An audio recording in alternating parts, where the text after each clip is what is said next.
기업에서 사망사고 등 중대재해가 발생했을 때 사업주에 대한 형사처벌을 강화하는 내용의 중대재해처벌법이 시행된 지 반년이 지났습니다. 일터에서의 안전에 대한 경각심은 다소 높아졌지만 노동 현장에서 발생하는 사망사고는 여전하고 기업들은 법망을 피하기에만 급급하다는 지적도 나옵니다. 법 시행 반년이 지난 지금 무엇이 달라졌는지 박선진 기자가 취재했습니다.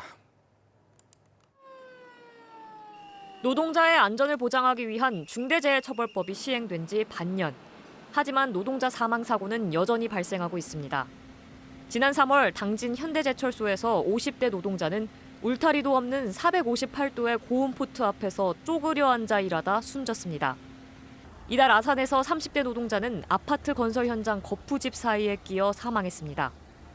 올해 대전과 세종, 충남 산업 현장에서 일하다 숨진 노동자는 41명. 특히 충남 지역 사망 노동자는 39명에 달해 전국 17개 광역시도 중 두 번째로 많았습니다.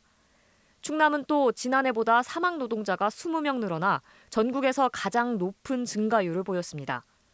중대재해처벌법 시행으로 안전에 대한 경각심은 다소 높아졌지만 여전히 처벌 수준이 약하고 그마저도 실제 법 적용을 받는 기업은 적어 실효성이 없다는 지적이 나옵니다. 우리나라에서는 사망사고가 일어나든 어떤 임금체불이 일어나든 기껏해야 과징금 좀 물고 나면은 기업에 별로 데미지가 없을 정도로 처벌이 약합니다. 그래서 최근까지 대전과 세종, 충남에서 발생한 사망사고 중 중대재해처벌법 수사 대상은 13건이지만 검찰의 기소 의견으로 송치된 사고는 단 1건에 그치고 있고 실제 재판으로 이어진 건 아직까지 없습니다.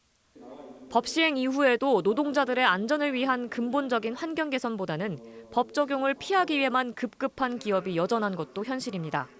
산업안전보건법이 적용이 돼서 근로자의 안전이 확보되는지 안 확보되는지가 제가 봤을 때 그게 중요한데 대부분은 그게 아니고 자기가 하는 게 이게 중대재해처벌법에 위반이 되는지 안 되는지 그걸.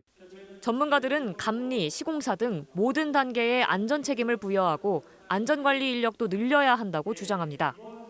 고용노동부와 또 교육을 담당하고 있는 교육부와 콜라보를 해서 협업을 해서 안전을 전공하는 그런 안전 인력들을 양성할 수 있는 그런 환경도 교육 환경도 구축을 해볼 필요가 있다라고.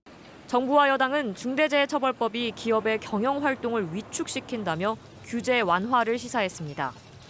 하지만 법 시행 반년이 지나도록 노동 현장의 안전문화 정책은 요원하고 일터에서 돌아오지 못하는 가장들의 비극도 계속되고 있습니다. MBC 뉴스 박선진입니다.